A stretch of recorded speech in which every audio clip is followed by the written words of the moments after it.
RRB, l'invité du matin. Bonjour Jean-François Bodin. Bonjour Lionel. Votre invité ce matin, le commissaire Alain Martinez, le directeur de la sécurité publique. Monsieur le commissaire, bonjour. Bonjour. Merci d'avoir accepté notre invitation. Alors que la police de sécurité du quotidien se déploie petit à petit dans le secteur concerné, on rappelle que c'est le commissariat de Montravel qui a été retenu et qui couvre la zone Tindu-Logicop. Peut-être rappeler la philosophie de cette police de sécurité du quotidien, parce qu'il n'y a que 15 quartiers dans tout le territoire français qui a été retenu, dont celui-là. L'idée, c'est vraiment de faire de la police de proximité, faire quelque chose qui soit près des habitants dans les zones sensibles? Alors bon, tout ça c'est un résumé. La police de sécurité du quotidien s'applique à toute la circonscription de sécurité publique de Nouméa déjà, puisque c'est une philosophie, une stratégie, une autre façon de travailler. C'est-à-dire ce que veut le ministre, c'est que on n'oriente pas notre action uniquement sur les statistiques de la délinquance, mais aussi qu'on aille au-devant de nos concitoyens pour leur demander ce qu'ils attendent de nous et quelles sont leurs problématiques. À partir de là, on a désigné, on fait partie, Monsieur Lataste a réussi à inclure Nouméa dans le dispositif PSQ et quartier de reconquête républicaine. Donc il y a 15 quartiers, donc dans Nouméa, c'est bien, c'est un gros succès. Et donc dans le quartier que nous avons choisi, c'est effectivement le quartier Montravel, Tindu, Logicop. Et pourquoi ce quartier déjà ? Parce qu'il a toutes les facettes de l'action de police, de la zone industrielle de Ducos où on a des cambriolages. Je crois que c'est 40% des cambriolages ont lieu sur cette zone-là. Sur cette zone-là, dans les locaux industriels et commerciaux. On a des habitats précaires, les squats où il y a des trafics. On a des habitats sociaux où il y a des incivilités, etc. Donc une fois qu'on a désigné ce quartier de reconquête républicaine, on a dit qu'est-ce qu'on va y faire. Donc il y a plusieurs solutions et la colonne vertébrale de cette action, c'est le groupe de sécurité de proximité. On va y revenir dans un petit instant. Avant, restons sur la philosophie générale. Si on prenait un vocabulaire médical, on pourrait dire finalement que cette police de sécurité du quotidien, c'est faire plus de prévention que de répression. On est plus dans la prévention finalement ? Alors, il faut pas... dans le soin. Oui, c'est quand même pas de l'homéopathie. Ouais. On reste quand même des policiers. Voilà. Moi, ce que j'ai dit aux gars quand je les ai reçus, les 15 que l'on a choisis, qui étaient déjà sur Nouméa, qui étaient en poste à Nouméa, donc qui connaissent très bien la circonscription. Et qui étaient volontaires ? Qui étaient volontaires et qu'on a choisi après un entretien. Bon, on a fait ça vraiment dans les règles.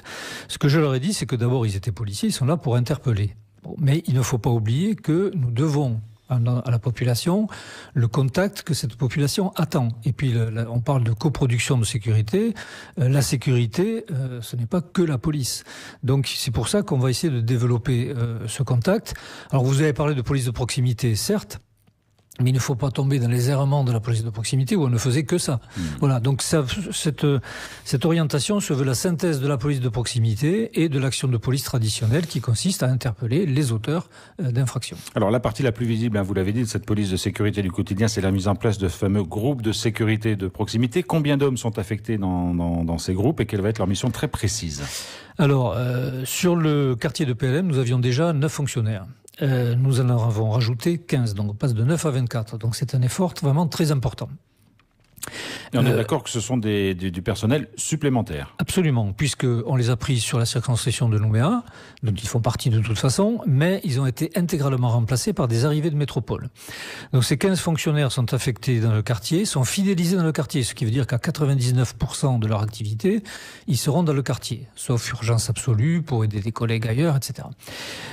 Ces fonctionnaires ont les deux facettes, c'est-à-dire ils sont chargés d'interpeller les fauteurs de troubles, bien évidemment, mais ils sont chargés aussi, et j'insiste beaucoup sur ce point, et j'ai insisté beaucoup auprès d'eux sur ce point, de prendre les contacts nécessaires pour recueillir auprès de la population les besoins de sécurité. Qu'est-ce que vous attendez de la police ? Donc là, il y a un travail de partenariat avec la population. Il y a un travail de partenariat, voilà. Et alors, il y a un deuxième dispositif qui est complémentaire. Ce sont les délégués à la cohésion police-population. Alors, qui sont des policiers à la retraite ou qui sont sortis du service, mais qui se mettent à disposition finalement de vos services. Absolument. Donc, ce sont 2 policiers expérimentés qui ont pris la retraite il y a quelques années ou très récemment pour l'un d'eux. Ces 2 policiers, d'ailleurs, il y en a un qui habite le quartier. Ces 2 policiers sont des réservistes. Et nous avons un niveau de vacation qui est suffisant, que nous est octroyé par l'administration centrale. Ces 2 policiers, eux, ne vont faire que du contact avec la population. Ils circulent dans les bus, donc ils sont vraiment au contact des conducteurs de bus, ils sont au contact des partenaires sociaux, de la population. Dès qu'il y a un problème dans un quartier, comme problème de voisinage, de tapage, etc., ils y vont. Et tout ça, c'est pour un petit peu déminer le terrain. Déminer un tapage nocturne peut aboutir à des faits plus graves. Alors, leur rôle, c'est de déminer effectivement d'éventuels faits qui peuvent devenir graves. C'est aussi de faire en sorte qu'on accepte, entre guillemets, à mieux l'uniforme, plus facilement le policier qui est sur le terrain. Alors, ils sont en ça civil. doit faire partie de la... Oui. Les deux sont civiles. Voilà, oui, mais tout à fait, même les autres. Oui, c'est pour un petit peu... Il faut un petit peu montrer que la police, c'est autre chose que des Robocop qui patrouillent en ville et qui sont là pour terroriser tout le monde. Non, nous, on est là pour, comme disait un ancien ministre de l'Intérieur, on est là pour terroriser les voyous, pas les honnêtes gens. Dans ces quartiers, la grande majorité des citoyens, de nos concitoyens, veulent vivre en paix. Et vous sentez que justement, de la part de la population, il y a une attente positive de ces moyens, parce que vous avez passé aussi du temps pour leur expliquer tout ça. Oui, tout à fait. Hier, on a passé plus de 2 heures avec les habitants du quartier, les associations, les animateurs. Bon, il y en a eu un échange, je pense, constructif. On leur a dit que la police, elle faisait son travail, mais elle ne peut pas tout faire. Il faut aussi travailler en amont. Je prenais l'exemple des écoles qui sont souvent dégradées par des jeunes, des très jeunes, de 10-13 ans. Alors, on les interpelle, mais la question qu'il faut se poser, pourquoi ces jeunes cassent des écoles ?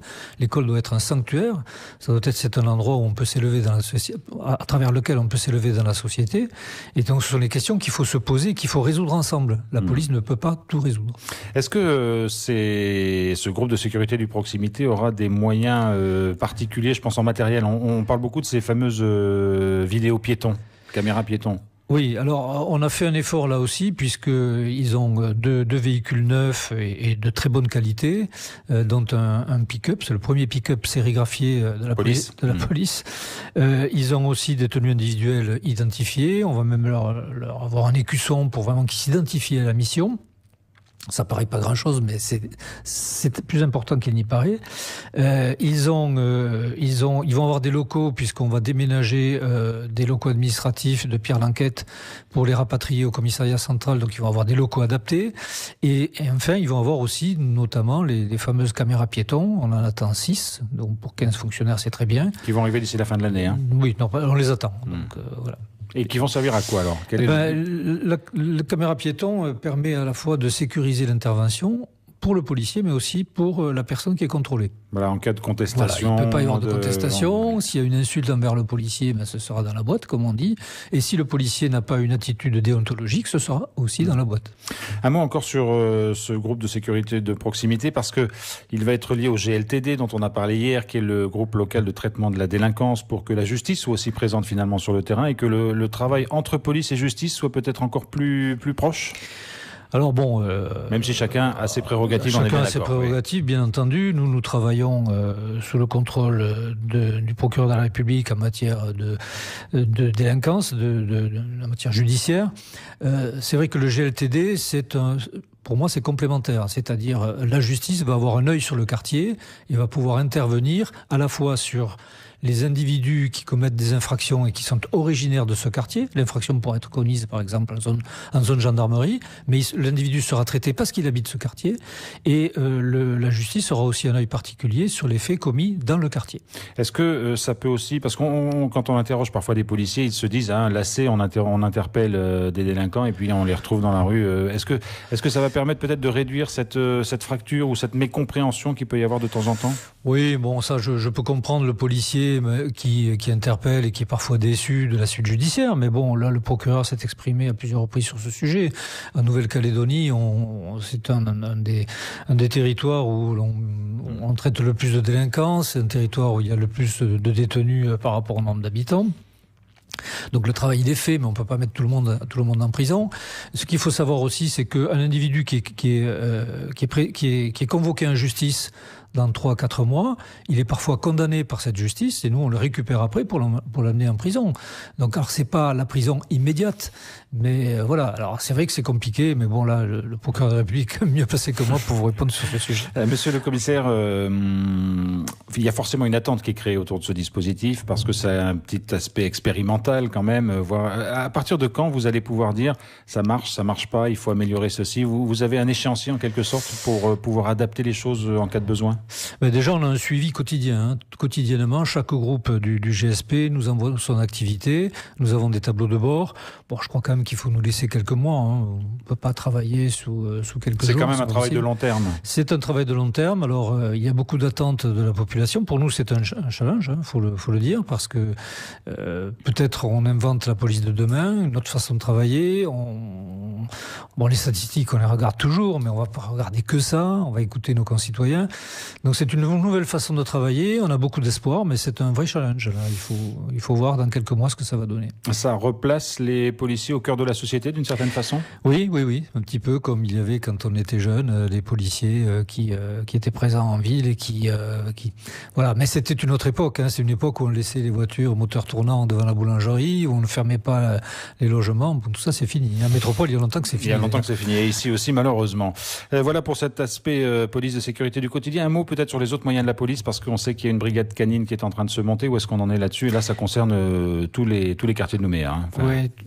Tout à fait. Alors ça, c'est indépendant de la police de sécurité du quotidien, puisque, comme je l'ai dit d'ailleurs sur votre antenne il y a quelques semaines, l'unité canine, j'ai trouvé, moi j'en avais une à Mulhouse qui était très performante, j'ai trouvé qu'ici, c'était une unité qui nous manque en matière d'ordre public. Donc j'ai demandé la création et elle a été acceptée, elle a été décidée par le Premier ministre en fin d'année dernière. Donc là, on y arrive. Cette brigade canine va être forte de 7 fonctionnaires, donc 3 maîtres chiens déjà formés qui viennent de métropole et 4 locaux qui sont appelés à être formés. 2 sont déjà d'ailleurs partis au centre de formation. Et nous avons 2 chiens qui sont arrivés. Ils sont en train d'être pris en main par les fonctionnaires. Ils prennent la laisse, je crois que c'est leur terme. Technique. Ils prennent la laisse. Donc ça va durer jusqu'à la fin du mois. Ensuite, il y a une période de formation avec les autres fonctionnaires pour qu'ils sachent comment travailler avec l'unité canine. Et je pense qu'à la mi-octobre, elle sera déjà opérationnels. Et ce ne sont pas des chiens renifleurs, ce sont vraiment des chiens d'intervention. Voilà, ce sont des chiens de défense uniquement, ce ne sont pas des chiens pisteurs, ce ne sont pas des chiens stupes, ce sont des chiens de défense qui vont travailler avec leur maître exclusivement la nuit. Donc ça va nous renforcer de manière significative les équipes de nuit. Par exemple, si vous les aviez eus lors du week-end dernier ou après les concerts de la Moselle, il y a eu un petit peu de gros tapage dans Nouméa, ils auraient été utiles. Très certainement, oui, très certainement. Ils sont très dissuasifs surtout. Voilà. Alors, on parle beaucoup des moyens de la police. Aujourd'hui, vous pensez, monsieur le commissaire, que sur Nouméa, aujourd'hui, la police a quand même les moyens de bien travailler. On peut toujours demander plus, mais aujourd'hui, il y a eu un réel effort et on est dans une situation qui est assez complète aujourd'hui. Très honnêtement, oui. Et puis, je veux quand même... En plus, on a la police municipale qui travaille bien avec nous. Ils sont 150 sur le terrain, donc ça, c'est très complémentaire. Non, je veux rendre hommage à tous les policiers de Nouméa. Vraiment, on a des résultats exceptionnels. D'ailleurs, le commissariat de Nouméa a été pour la 2e année consécutive désigné, élu, si je puis dire, pour avoir la prime exceptionnelle du ministre de l'Intérieur. Donc c'est pas pour rien, c'est parce que vraiment le travail est bien fait. Et à l'heure où on se parle, les effectifs que l'on a, alors c'est jamais suffisant, mais ils sont vraiment très très corrects. Commissaire Martinez, merci beaucoup d'avoir été avec nous ce matin. Je vous en prie. Merci Jean-François, merci à votre invité. Interview qui sera disponible d'ici quelques minutes. On réécoute sur notre site internet rrb.nc. Vos prochains rendez-vous sur l'antenne de Radio Rythme Bleu. La chronique internationale de Vincent